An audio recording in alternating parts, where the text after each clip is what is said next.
Bueno, llevamos ya en esta serie, estamos cerca de la culminación de esta serie, porque esta es una serie de 7 partes.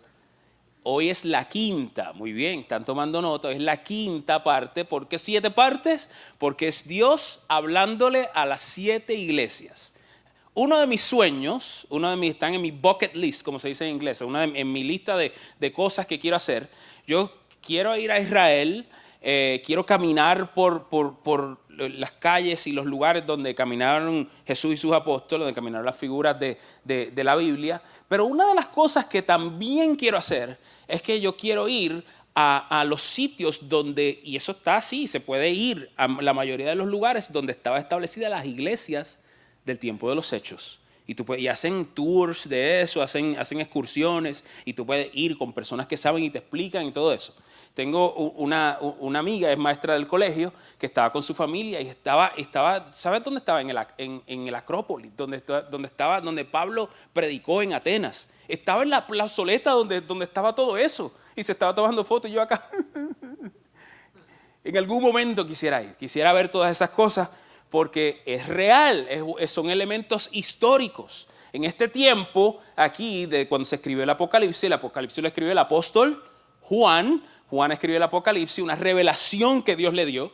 Dios le dio una revelación ¿para qué? Para maravillarlo nada más, para que fuera, wow, qué tremendo. No, para comunicarle a la iglesia y hacer 2 cosas. Una, proyectarnos hacia lo que viene, que es mejor, que es mayor, que es indescriptible, la gloria de Dios, el cielo, la eternidad, todas esas cosas que son inexplicables, proyectarnos hacia eso y al mismo tiempo darnos advertencias.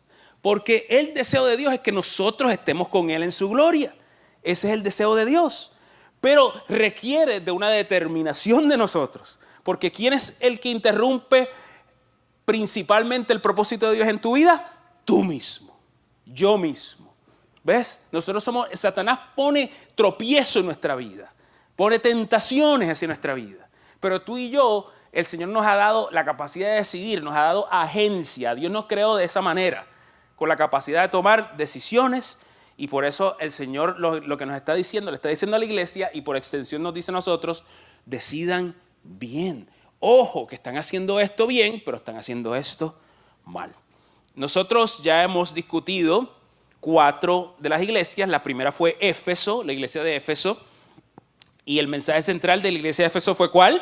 Volver al primer amor, hacer las cosas como al principio. La segunda iglesia fue la iglesia de Esmirna, y el mensaje central hacia la iglesia de Esmirna fue este concepto mal interpretado muchas veces, que es el concepto del sufrimiento, el sufrimiento. Y fue un mensaje muy tremendo en cuanto a eso. Número 3, la iglesia de Pérgamo.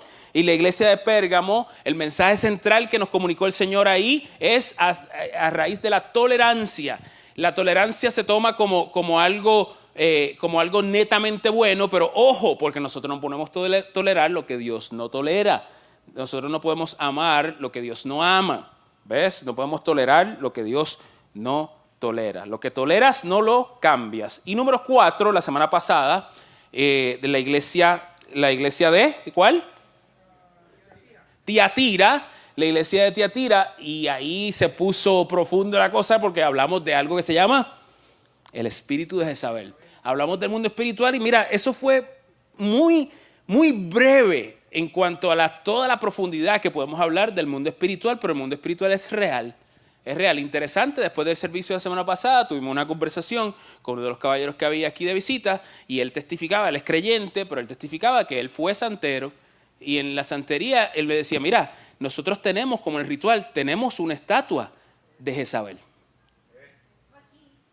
Después del servicio de la semana pasada nos explicaba los detalles sobre eso.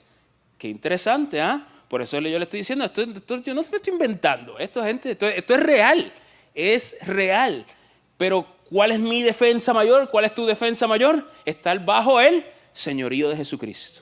Si estás bajo el señorío de Jesucristo en tu vida, de verdad, esto no es jugar, esto no es un amuleto. Nosotros confundimos mucho la espiritualidad con la superstición. Ojo, Ojo, que no confundamos una cosa con la otra. No es superstición, no es un amuleto de buena suerte, no es una pata de conejo, no es una manita de azabache, no es un medalloncito que te da buena suerte o que te da la cobertura de los... No. ¿Tú sabes cuál es la cobertura? La sangre de Cristo.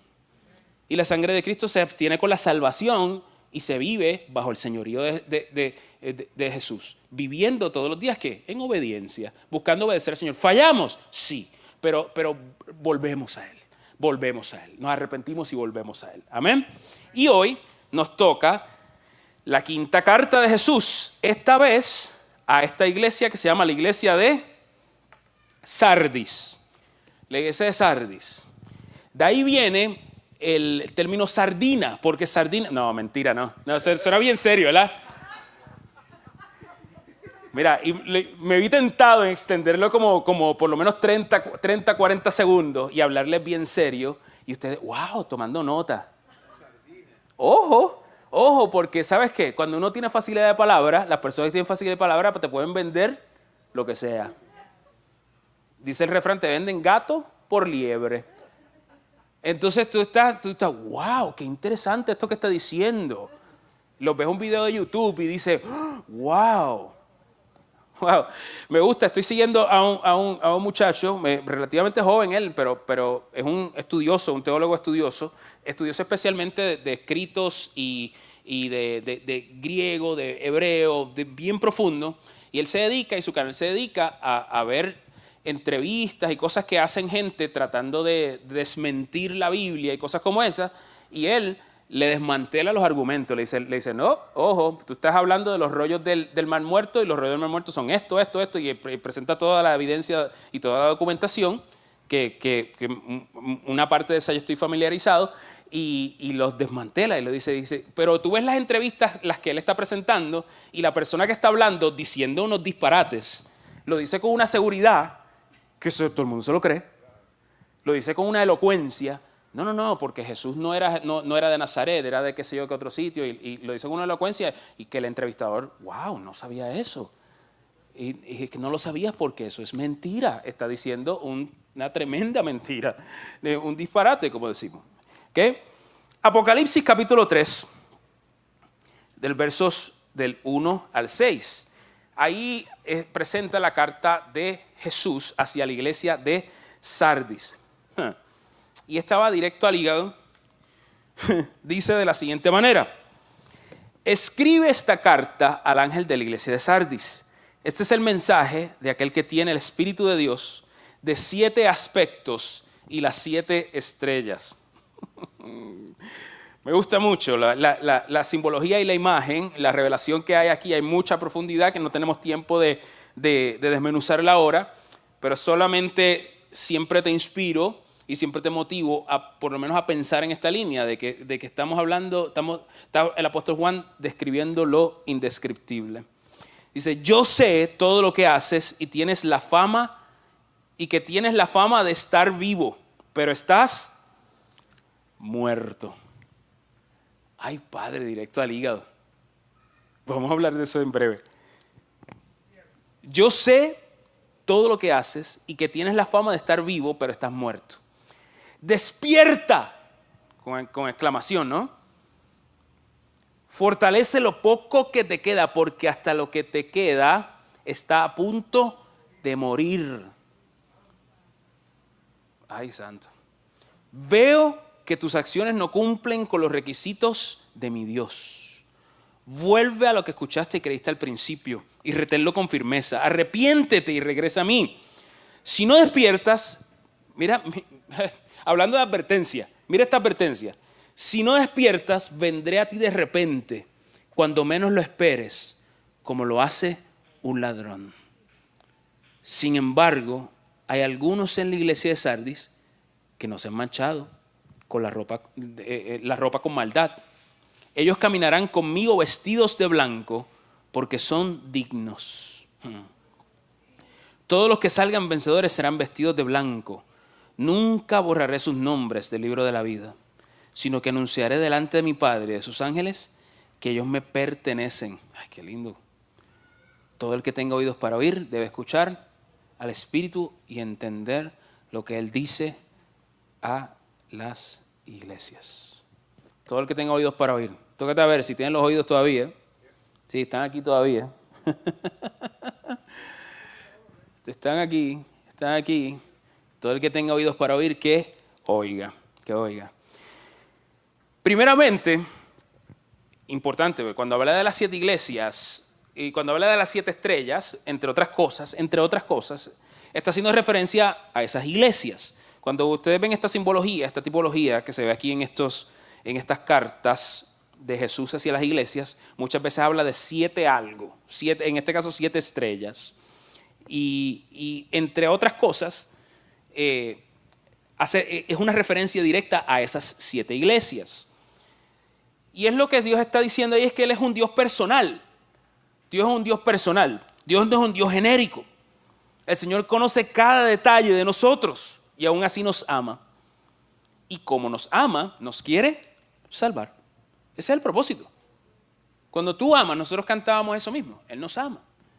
Pues nosotros decimos, ay, qué lindo el amor de Dios. El amor más intenso se manifiesta cuando esa persona que tú amas, ese ser que tú amas, especialmente de un padre o especialmente de una madre hacia un niño, si ese niño está en peligro. Si hay un peligro inminente a esa criaturita, ese niño, esa niña, ¿qué hace una mamá? ¿Piensa, analiza mucho lo que está haciendo? No, se va a todas, sin pensar en las consecuencias. Eso es amor, ¿ves? ¿Por qué? Porque el amor más grande se manifiesta con protección. Yo quiero preservar tu vida, quiero salvarte, ¿ves? No es solamente con la ternura es fácil. Mira, la ternura es buena, es importante, no es que la descartemos, pero esa es la parte fácil del amor. La parte difícil del amor es cuando hay que aplicarlo en el momento del peligro, cuando hay que aplicarlo en el momento del rescate. Eso es lo que está diciendo Dios aquí, porque Él nos ama, Él está aplicando esa clase de amor hacia el rescate. Fama de estar vivo, pero estás muerto. Yo no sé qué tú recibes con eso, pero a mí esa expresión a mí me sacude. Y ¿sabes qué? Que cuando hablas con creyentes que están despiertos, como dice ahí, despierta, porque hay gente que no están despiertos, que están como en un trance, hay gente que vive la vida como soñando despierto, ¿ves? Vive la vida así. Pero ahí no está diciendo el Señor despierta, porque hay algo que está aparentando, pero no es como tal como está. Y cuando tú hablas con creyentes aquí, que andan despiertos, aquí me refiero aquí en los Estados Unidos, te van a decir claramente una cosa. Lo he escuchado repetidas veces en este último tiempo, esta última temporada de mi vida. Escucha bien. Y te van a decir que la iglesia en Estados Unidos, en términos generales, con algunas excepciones, pocas excepciones, pero en términos generales, la iglesia de Estados Unidos, que fue la iglesia que envió misioneros al mundo entero, la iglesia que fue el fundamento de este país, las creencias en la palabra del Señor, la iglesia que se movió militante a llevar la palabra de Dios hasta los confines de la tierra, la iglesia hoy está, en sus términos generales, está como muerta. Lo he escuchado muchas veces, he tenido muchas conversaciones sobre esto. La iglesia está muerta. Y mira lo que pasa. Yo llevo haciendo esto muchos años, como les he dicho. En la alabanza, en la música cristiana y todo lo demás. Después les cuento en detalle a los que no saben, pero el Señor me ha permitido tener muchas experiencias y conocer mucha gente dentro de esta, entre comillas, industria. Y es precisamente por eso es que estoy lo más lejos de ella que pueda. Lo más lejos de ella que pueda. Y lo que sucede es lo siguiente, especialmente de los últimos de 10 a 15 años para acá, en Latinoamérica se comenzó a extender una admiración hacia la iglesia americana. ¿Por qué? A consecuencia del internet y las aplicaciones y las transmisiones y todo eso. Hace 20 años atrás eso no existía, por lo menos no de esa manera. existía que Gigi Ávila por Cadena del Milagro, ese tipo de cosas, no, transmisiones de televisión. Pero así que muchas iglesias pudieran tener esta sofisticación de transmisiones, lo cual inherentemente no tiene nada malo, ¿ves? No tiene nada malo, es una herramienta para poder transmitir la palabra de Dios, tremendo, buenísimo. La iglesia americana es muy excelente en muchas cosas, porque como yo le he dicho también a muchos de mis amigos que hablan inglés, yo le digo, cuando tú ves los presupuestos, los cuales tú no lo has visto, pero yo sí, cuando tú ves los presupuestos y comparas el típico ministerio norteamericano versus el típico ministerio latinoamericano o internacional, es abismal. La diferencia es absolutamente abismal. Hay muchos recursos. ¿Eso está del todo mal? No, porque para que desperdicies el dinero en el casino, mejor dalo a la iglesia, ¿verdad que sí? Y hagamos algo bueno con ello. Transmitamos la palabra de Dios al mundo entero. Hagamos movidas, eventos, actividades. Esa parte inherentemente no está mal, pero ¿qué es lo que ha pasado con ese asunto? Desde Latinoamérica vemos la iglesia americana, admiramos todas esas cosas, te digo de manera personal, que yo pasé por ese proceso, en que yo veía y decía, wow, mi sueño es poder tener así un stage como X o Y iglesia y tener una transmisión con esta excelencia, tener un equipo de media así, con estas cámaras, con estas cosas, wow, qué excelente, porque uno tiene ese deseo de hacer las cosas bien. Eso no está mal del todo, pero al estar aquí y especialmente los primeros años que el Señor me trajo a vivir aquí en los Estados Unidos, tuve la experiencia de trabajar desde adentro en la iglesia americana y darme cuenta de esta palabra, que tiene fama de estar viva, pero realmente está muerta. Tiene fama de estar viva, pero realmente está muerta. Y eso es, ojo con eso, porque si tú ves el centro del cristianismo a nivel mundial, hace 100, 200 años atrás, hasta 100 años atrás, tal vez hasta un poquito menos que eso, el centro del cristianismo a nivel mundial estaba aquí en los Estados Unidos. Eso cambió. Y en los últimos, especialmente en los últimos 50, 60 años, eso ha estado en Latinoamérica y en los últimos años, en las últimas par de décadas, eso se movió hacia África, muchas campañas multitudinarias. El pastor Ángel Esteban tiene una foto en su oficina, no sé si la tiene todavía en su oficina, de una campaña evangelística de Reginald Bonnke, un evangelista norteamericano que hacía campañas evangelísticas en África Central. Y una campaña que él hizo que fueron más de 1 millón de personas a la campaña. O sea, están ahí, se pierde la gente así en la multitud, en un valle así africano. Impresionante. En este tiempo más reciente, el centro del cristianismo ya no está ni en Estados Unidos, ni en Latinoamérica, ni en África tan siquiera. ¿Está dónde? En Asia. Se ha movido especialmente a China y los países ahí limítrofes. Ahí es que está el centro del cristianismo, de la iglesia que está creciente, emergente se le llama, está allá. Entonces, ¿qué ha pasado? Que nosotros en Latinoamérica comenzamos a ver como el golden standard, como el estándar dorado, comenzamos a ver a una iglesia que tiene fama de estar viva, pero está muerta. Y te digo, y te lo digo desde un punto de vista personal, yo mismo pasé por ese proceso. Y ahora yo he estado en este último tiempo diciéndole a muchos de mis amigos, diciéndole, hey, desde acá, como cuando, tú sabes, cuando de momento se cae, no sé si ha pasado en alguno de sus países, pasó en Puerto Rico hace muchos años atrás, con unas inundaciones se cayó un puente y en medio de la noche se seguían cayendo carros y carros y carros y mucha gente murió y salió un muchacho que sobrevivió y salió así en medio de la calle y decía, hey, paren, porque ustedes no lo ven, pero aquí lo que hay es un precipicio. Es en esa, nos hemos visto en este último tiempo decir, hey, paren, esa no es la meta. No, esa no es la meta. Olvídate de la cámara, olvídate de las luces, olvídate de eso. Olvídate de eso porque eso es una apariencia de vida, pero realmente no hay nada ahí detrás.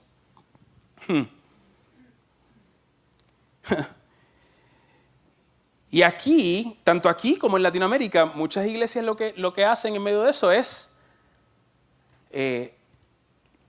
la mejor manera que yo lo he podido expresar es que tratan de hacer una versión Google Translate, el traductor de Google. Entonces, el servicio en inglés, la versión traductor de Google en español. Usted sabe que si tú pones un documento y lo traduces en Google, funciona, pero hay que arreglarle cosas porque no es del todo bien. Pues entonces eso tiende a pasar. ¿Por qué? Porque ponemos eso como el estándar. ¿Y cuál es el problema en medio de todo eso? Que el mayor esfuerzo está en la imagen. Ustedes no tienen idea cuántas veces yo he escuchado en discusiones de iglesia el concepto del brand, el branding, o sea, la marca. Lo cual, ojo, o sea, había un brand, una marca que tenía la iglesia. Ustedes saben eso, que la iglesia primitiva, la iglesia de los Hechos tenía un logo. Ustedes saben que la iglesia primitiva tenía un logo. Acuérdate que ellos se reunían en secreto. El pececito que ustedes ven como un sticker, o a veces lo ves como una pegatina que se le pone en los carros, en diferentes sitios, ese era el logo. Ixoye, el logo del camino. ¿Qué? Ese era el logo que ponían para identificarse. O sea, ellos tenían un logo. Nosotros tenemos un logo. Sí, tenemos un logo, que es el tallo de trigo, así, casa de provisión. O sea, eso inherentemente no es que tenga nada malo. Pero cuando mi esfuerzo es en procurar la fama o la percepción de ese logo, entonces mi visión se ha desviado. Porque a mí no me interesa que la gente siga ese logo, esa marca. A mí lo que me interesa es que la gente siga a Cristo. Que eso puede ser una herramienta hacia, claro, fue una herramienta para la iglesia primitiva. Pero ojo, que no estamos enfocándonos en lo superficial, porque eso fue lo que el Señor le señala a la iglesia de Sardis. Le habla de la superficialidad. ¿Cuántas hay ahí? ¿Cuántas sílabas? Superficialidad. 6 sílabas. Palabra de domingo. ¿Ah? El mundo en el que vivimos, no sé si te has dado cuenta, pero está hiper enfocado en la imagen exterior, en la vanidad. Volvemos al mismo punto. ¿Está mal cuidarse? No. ¿Está mal verse decente? No. Para nada. Pero el hiperenfoque en la superficialidad, en la imagen exterior, es impresionante. Yo les he contado varias veces que cuando íbamos más seguido a Colombia, había un vuelo directo de San Juan, Puerto Rico a Bogotá, y era un vuelo de 2 horas y media, fácil, todos los días. Todavía ese vuelo existe, aunque era un vuelo de Avianca, cuando Avianca era una línea aérea muy cómoda y muy linda. Ahora es competencia de Spirit, se ha vuelto competencia de Spirit. Terrible, o sea, es como la degradaron por completo, tristemente. Esa era una de mis líneas aéreas favoritas, ya no. Y en ese tiempo no fallaba casi todas las ocasiones, en múltiples ocasiones, en el vuelo de regreso encontrábamos a una señora toda vendada, tipo momia, que venía del turismo estético colombiano, ¿no? Con la cara así, sí, todo eso, así. Y dice, ay, ¿qué pasó? Estaba muy acelerado ese avión. Mira, aquí en Estados Unidos, ¿cuánto ustedes creen que se gastan en productos de belleza al año, promedio, aquí?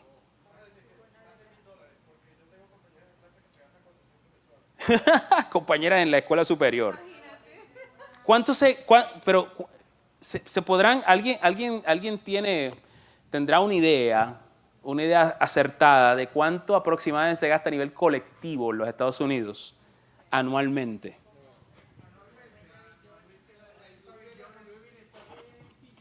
Sí. Mira, solamente en productos de belleza, y ahí hay muchas cosas que ni cualificarían como productos de belleza, pero también pero en productos de belleza, maquillaje, pelo, todo este tipo de cosas. En asuntos de belleza, la industria de belleza de los Estados Unidos es una industria de 90 mil millones de dólares. 90 mil millones de dólares. Lo que decimos 90 billones. Gotita del saber. Sabes que aunque lo utilizamos en español no se dice billones. Eso es incorrecto. En español se dice 1.000 millones. Esa es la manera correcta de decir esa cifra en castellano. ¿Ok? Para que lo sepan. pero como quiera lo utilizamos. Esa es mi gotita del saber de educador. 90 mil millones de dólares al año se gastan en productos de belleza. Sí, la realidad es esta. Para que vean que esto no es un asunto acusatorio.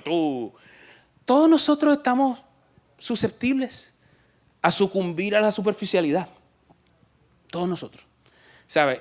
Eso es parte de nuestra naturaleza humana, pecaminosa, es magnetizada hacia la vanidad. La vanidad nos atrae.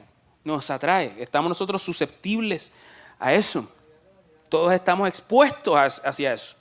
Mira, tan es así que bíblicamente, esto no es solamente la modernidad, hasta personajes claves de la Biblia, siervos de Dios, tropezaron con esto. Aquí ve conmigo a 1 Samuel, porque hasta el profeta Samuel tropezó con esta tendencia. 1 Samuel 16. Esa historia que algunos la conocen, pero te la repaso rápido. Dios había establecido el primer rey de Israel que se llamó Saúl. Saúl era un tipo grande, dice que era alto, era muy, muy distinguido, todo lo demás. Comenzó a hacer algunas cosas buenas para el pueblo de Israel, pero después se le fue la guagua, como decimos en Puerto Rico. ¿Okay? Se le fue la visión, se desvió. Y se desvió, hizo algo, en resumidas cuentas, porque no nos da tiempo de detenernos ahí, pero hizo algo que violentó en la manera de Dios de hacer las cosas, ¿ok? Y lo violentó de tal manera que Dios le dijo, ¿ok?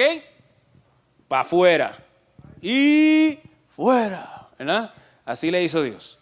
Y dice, el chacal. Y fuera, Saúl. Entonces, ¿qué pasó? Ahí Dios le dijo a Samuel, voy a ungir a otro rey para reemplazar a Saúl, ¿ok? Y le dijo, pero mira qué cosa. No le dijo específicamente quién. Le dijo, porque Dios le quería enseñar algo a Samuel. Le dijo, vas a ir a esta casa, a la casa de Isaí. ¿No te parece interesante eso? Fíjate en esos detalles. Que Dios pudo haberle dicho a Dios, no solamente pudo, la elección de Saúl fue súper específica. Dios le dijo a Samuel, ya. ¿Y por qué entonces ahora Dios utiliza? ¿Ves lo que le decía que Dios es un Dios personal? Dios es un Dios personal, Dios tiene cosas que enseñarnos en medio de todos esos procesos. Le dice a Samuel, ve a la casa de Isaí. Y cuando Isaí se entera, Isaí tenía un montón de hijos, y dice, uno de mis hijos. Van a ungir a uno de mis hijos. Y entonces los puso en fila, así, en fila. Él pensaba, obviamente, es algo todavía muy tradicional. Seguramente va a elegir ¿quién? El mayor, el que está, mi heredero principal. Ese es el que va a elegir. Y los puso así todos. Y dice que cuando Samuel vio a ese, dijo, este es. Wow, claro. Samuel dijo, ese es. Mira esto, Samuel, el profeta de Dios, dejándose llevar, ¿por qué? Por la superficialidad y la vanidad. Wow. Y en 1 Samuel 16, verso 7, dice, pero el Señor le dijo a Samuel, no juzgues por su apariencia o por su estatura, porque yo lo he rechazado. El Señor no ve las cosas de la manera en que tú las ves. La gente juzga por las apariencias, pero el Señor mira el corazón. Wow, el Señor mira el corazón. Oye, nosotros, te digo, nosotros tenemos una hiper enfoque en lo externo. O sea, nosotros, especialmente los latinos, no podemos ver a alguien y dejar de comentar en su apariencia, en su físico, en eso. Mira, dejar a un pobre muchacho en paz. Claro, eso se va a los otros extremos en que decimos también, oye, pues tampoco tú puedes ser un descuidado, porque estamos hablando de que estás entonces tú a propósito, que rebelándote en contra de tu mismo cuerpo. O sea, la Biblia habla, y la habla en Romanos, los pecados contra nuestro propio cuerpo. O sea, ojo que tampoco, él decía, a mí no me importa la vanidad. Y como no me importa la vanidad, yo ando por ahí como un andrajoso. Como parezco un deambulante. Después dices, ay, ¿por qué la gente me trata mal? Brother, porque pareces un deambulante, mano. O sea, date cuenta. Yo le decía, no sé si ustedes saben, pero mi primer trabajo fuera, cuando salí de la universidad, mi primer grado universitario es en psicología forense. Yo trabajé en la prisión un tiempo. Yo era social en un programa especializado en la prisión. Y duré un par de meses nada más porque dije, esto no es para mí. Esto no es para mí, no porque me llevara mal con los muchachos, fíjate que hice buena relación con ellos, sino porque yo dije, este sistema no sirve y yo no puedo, yo siento que estoy perdiendo el tiempo. Pero ese es cuento para otro día. Pero había un muchacho que se había hecho en la cárcel un tatuaje, los tatuajes bonitos de la cárcel. Tú sabes los tatuajes bonitos de la cárcel, ¿verdad? Se había hecho un tatuaje de una mano de esqueleto en la cara. Así. Una mano de esqueleto en la cara. Entonces el muchacho era como bien bobito. Él era lo interesante, era como... Y entonces la mano de esqueleto en la cara. Y yo establecí buena relación con ellos. Y yo le decía... Él me decía, no, cuando yo salga, porque el programa que yo trabajaba era un programa que se llamaba Presalida, que era cuando los confinados estaban preparándose para cumplir, para extinguir su sentencia, como es el término correcto, ¿no? Y le decía, no, yo no quiero cualquier trabajo. Y yo le decía, brother, perdona que te lo diga, pero con una mano de esqueleto en la cara, tus opciones son muy limitadas. Perdona que te lo diga, pero nadie te obligó a ponerte una mano de esqueleto mal dibujada en la cara, así. En la cara, sí, media cara con una mano de esqueleto. Y yo decía, hermano, no, difícil que te den trabajo en un banco. O sea, es difícil que te den trabajo en servicio al cliente, en algún lugar. Que lo puedo ayudar, dama. Y con la mano de esqueleto ahí en la cara. ¿Verdad? No podemos llegar a ese extremo tampoco. Pero dice, finalmente, cuando Samuel va a través de todo eso, usted sabe la historia, terminó eligiendo a David. Que David no estaba ni tan siquiera en la fila. Los estudiosos, mira, escuchen esto, los estudiosos dicen que es muy probable que todo concuerda con que David, escucha bien, era un hijo ilegítimo de Isaí. Era un hijo ilegítimo, ¿sabe lo que significa, no? Que David le tenía ese hijo fuera del contexto de su matrimonio. Y por eso lo tenía, ¿qué? Cuidando allá a ovejas. Al punto de que cuando le dijeron, alinea a tus hijos, ni lo invitó. Era un hijo despreciado bastardo, ¿no? Así. Y era adolescente. Era adolescente y estaba allá. Y entonces cuando y le dice, pero no te quedan más hijos, dice, bueno, este muchachito allá. Y desde ese mismo momento, Dios le dijo a Samuel, ese es. Y dice, tal pronto que cuando David llega, Samuel ni le dice nada. Saca el carnero de aceite y lo vierte sobre su cabeza. ¡Wow! Y todo el mundo, ¿cómo? Rompiendo los paradigmas por completo. Pero porque mira lo que pasa. Nosotros somos tan dados a la superficialidad que a Samuel mismo se le olvidó. Estamos en 1 Samuel 16, ¿verdad que sí? Si tú vas a 1 Samuel capítulo 13, varios capítulos más atrás, le dice Dios a Samuel, le dice, he desechado a Saúl y tengo a alguien que es conforme a mi corazón. Un varón conforme a mi corazón. No le dijo un varón fornido, alto, distinguido, capaz, guerrero, esto, lo otro. No. Conforme a su corazón. Esa es la primera vez en que la palabra, aún antes de David entrar en la escena, ya Dios lo llamó conforme a su corazón. ¡Wow!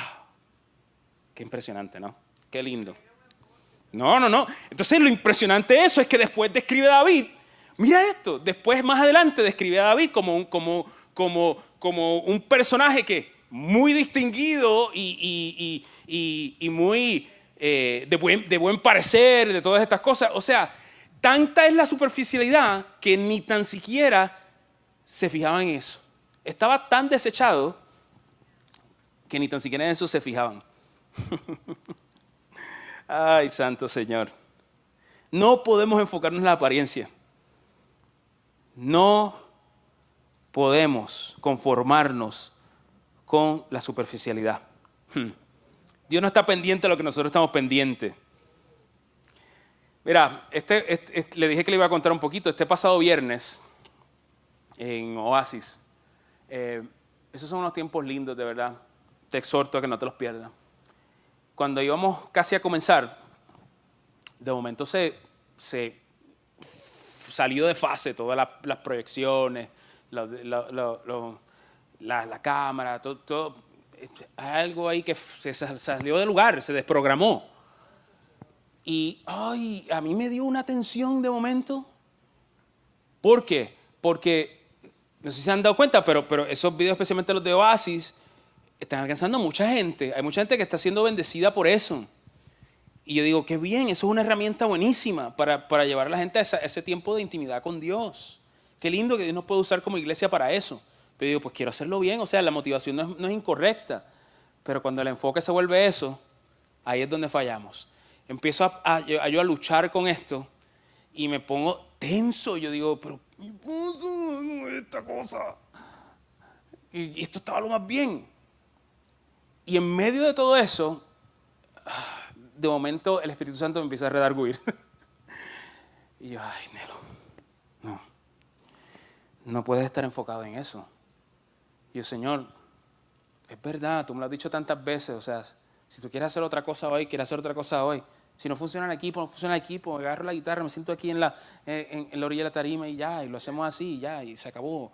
Y porque a mí me gusta tener las letras para que la gente participe y eso, o sea, vuelvo y te digo, la motivación es correcta, pero ojo, que no se me vaya a ir el enfoque en lo superficial. Eso no es lo más importante. Y fíjate, mira esto, que cuando yo como que empieza a redargüirme el Espíritu Santo, la cosa funcionó. Funcionó y me vine acá y cuando me siento en el piano, le estaba diciendo a Mary, le estaba diciendo a Luis, le estaba diciendo a algunos al final, decía, mis primeros 5 minutos alabando al Señor, yo estaba cantando, bienvenido Santo Espíritu, pero en mi mente, ¿sabes qué yo hacía? En arrepentimiento delante de Dios. Yo, Señor, perdóname, Padre. Perdóname, Señor, porque me dejé llevar. Me dejé llevar por las cosas que son superficiales. Esto no es y eso no te honra, eso no te, Dios no necesita pantallas y cámaras o sea, ¿cuánto de eso tenían los apóstoles? ¿Cuánto de eso? O sea, Dios no necesita nada de eso. Nosotros nos tendemos a enfocar en la superficialidad. Dios nos llama a más. Dios nos llama a la profundidad de tener, ¿sabes qué? Identidad en Él. Identidad. Y ahí, en ese pasaje, Dios identifica la identidad de esta manera. La identifica como, vestidos blancos. ¿Lo leíste ahí? ¿Leíste eso? ¿Viste eso que dice en ese pasaje? Habla sobre los vestidos blancos. Vamos a ese pasaje otra vez, un poquito. Dice, sin embargo, verso 4 dice, de Apocalipsis 3, dice, sin embargo, hay algunos en la iglesia de Sardis que no se han manchado la ropa con maldad. Ellos caminarán conmigo vestidos de blanco porque son dignos. Todos los que salgan vencedores serán vestidos de blanco. Nunca borraré sus nombres del libro de la vida, sino que anunciaré delante de mi Padre y de sus ángeles que ellos me pertenecen. El vestido blanco, ahí el simbolismo del vestido blanco. Mira esto, que Dios está hablando sobre la superficialidad y nos da una imagen visual. Porque Él sabe que nuestra necesidad de esas imágenes, ¿no? Dice, pero no es un vestido literal, estamos hablando de un concepto espiritual, ¿ves? El vestido blanco, las vestiduras blancas, un concepto espiritual, que significa que, primero que nada, es lo opuesto a la superficialidad. Y este vestido blanco no es una apariencia, sino es una representación espiritual que significa, número uno, rechazar la maldad. Dice, los que no han manchado sus vestiduras con maldad, rechazan la maldad, número uno. Número dos, además de rechazar la maldad, dice, caminan con Él. Caminar con Él, caminar con Él. Caminar con Él, eso es lo que nos ha llamado Dios. No es simplemente decir, hacer una rutina. ¿Por qué? ¿Cuál es el detalle que hace que la iglesia, que hablamos al principio, ese punto, que tiene fama de estar viva pero estar muerta? Porque se vuelve todo, ¿qué? Una rutina. Se vuelve todo una rutina. No sé si tú sabes, pero al final de los profetas menores en el Antiguo Testamento, desde ahí desde el final hasta que Jesús nace, hay 400 años. Ahí hay 400 años y se le llama el silencio de Dios. 400 años es un montón de tiempo, gente. ¿Quién era tu familiar hace 400 años? ¿Qué sé yo? Yo no sé. Hace 400 años no sé. O sea, que imagínate que hasta pierdes de vista tu genealogía. No, ni sabes. 400 años es demasiado tiempo en la historia humana. 400 años que fueron el silencio de Dios, en que Dios no dijo nada a su pueblo. Estaba callado. ¿Y qué hacían la gente durante ese tiempo? ¿Qué hacía Israel durante ese tiempo? Estaban haciendo la misma rutina, ¿no? Ya tenían las sinagogas y tenían todo. Estaban haciendo la misma rutina todo el tiempo. Y era una rutina vacía. Por eso fue que cuando Jesús llega, ¿cuál es el mensaje central de Jesús? El reino de Dios. Jesús les dice, ojo, eso no es el reino de Dios, esto es el reino de Dios. Te voy a explicar. Porque estás tan lejos de lo que es, estás tan lejos que te tengo que enseñar de nuevo. Difícil de entender en ese tiempo, porque era algo, ya en ese punto era algo nuevo. O sea, rechazar la maldad, caminar con Él, dignidad. Dice, son dignos. Yo no sé si tú entiendes la magnitud de eso, pero ¿qué pasa? Que por nuestro propio mérito, en mis propias vestiduras de superficialidad, yo no soy digno. Tú no eres digno. Pero con las vestiduras blancas, ¿qué significa qué? La redención de Dios. Las vestiduras blancas habla de pureza. Tú y yo por nuestro propio mérito no tenemos vestidura blanca. Por eso es que de ahí viene la tradición de las novias de vestirse de blanco. Tú sabes que tradicionalmente se decía que si no eres señorita no puedes estar vestida de blanco, ¿verdad? Eso decía tradicionalmente todo eso. Va a ser una canción, pero no, esa no. Pero eso es lo tradicionalmente que se considera así, esa parte del vestido blanco. El vestido blanco es representativo de eso, de pureza, dignidad. Vencedores en Él, viviendo en su salvación, y la más que me impacta, que somos propiedad de Jesús. Dice, me pertenecen. Verso 6 dice, todo el que tenga oídos para oír debe escuchar al Espíritu y entender lo que Él dice a las iglesias. Yo lo he dicho en muchas ocasiones, gente. Yo personalmente me niego a vivir en la superficialidad o que esta iglesia sea de superficie. Yo quiero procurar caminar con este vestido blanco. Salvación, dignidad, identidad en Cristo. Amén. Vamos a orar. Cierra tus ojos. El llamado de Dios a la iglesia de Sardis y a nosotros es muy directo. Muy directo. Una palabra con signos de exclamación. Y esa palabra es despierta. Despierta. Eso es lo que nos dice, ese es el llamado. Le dice a esta iglesia, como le decía también a la iglesia de Éfeso. Si te das cuenta, le decía, regresa al principio, no te conformes con la superficialidad. Dios tiene disponibles vestidos blancos para todos los que deciden caminar con Él. Vestido blanco es salvación. Habrá alguien aquí hoy que quiere cambiar las ropas abatidas por la vida por las vestiduras blancas de la salvación. Todo comienza ahí, con esa decisión.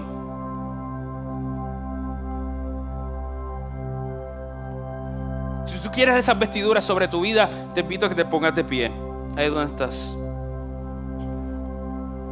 Yo quiero esas vestiduras sobre mi vida. Ponte de pie y recibe esas vestiduras en este día.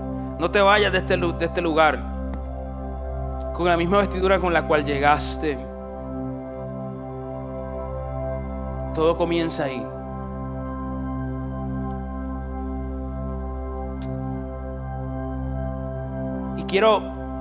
Y el Señor me mueve a hacer un llamado más profundo para todo aquel que desea, ya sea adquirir, cultivar o afirmar su palabra clave, su identidad en Cristo. Identidad en Cristo. Vivimos en un tiempo en que muchos tienen crisis de identidad. Crisis de identidad. El verso 5 ahí en esa carta decía: todos los que salgan vencedores serán vestidos de blanco. Nunca borraré sus nombres del libro de la vida. Yo quiero ser contado entre esos, sino que anunciaré delante de mi Padre. Proyecta esa imagen. Jesús anunciando delante del Padre, diciendo: esos que tienen esas vestiduras blancas me pertenecen. Esos son de los míos. Esos son de los míos. Puedes decir así en esta tarde, dice: yo le pertenezco a Cristo. Puedes decirlo, dilo: yo le pertenezco a Cristo. Mi familia también. Mi familia le pertenece a Cristo. Mis metas le pertenecen a Cristo. Mis sueños y mis anhelos le pertenecen a Cristo. Yo le pertenezco a Cristo. Quiero caminar con esas vestiduras blancas y escuchar en ese gran día, cuando estemos cara a cara delante del Padre Celestial, a Jesucristo decir eso. Dice: escúchalo bien, esa familia que está ahí me pertenece. Si hay algo que a mí me llena, si hay algo que a mí me satisface, es ver que mi familia por completo está investida e invertida en el trabajo de Dios. ¿Sabes qué? Lo demás es secundario, te lo digo honestamente. Y te lo digo no para hacer alarde, te lo digo para inspirarte. Te lo digo para inspirarte. Cuando tú procuras que no ser de superficie, en tu casa hay un impacto, hay un cambio. Para que sepas, yo me siento cada semana y diseño los servicios. Esto es algo que toma como un proceso meticuloso que después en otro momento te enseño. Algo que me llevó mucho tiempo a estudiar para poder hacer lo que nosotros hacemos. Y esta semana hicimos algo que vamos a comenzar a seguir haciendo como familia. ¿Sabes qué? Nos sentamos y ¿sabes quiénes colaboraron para armar el servicio de hoy? Mis hijas. No somos de superficie.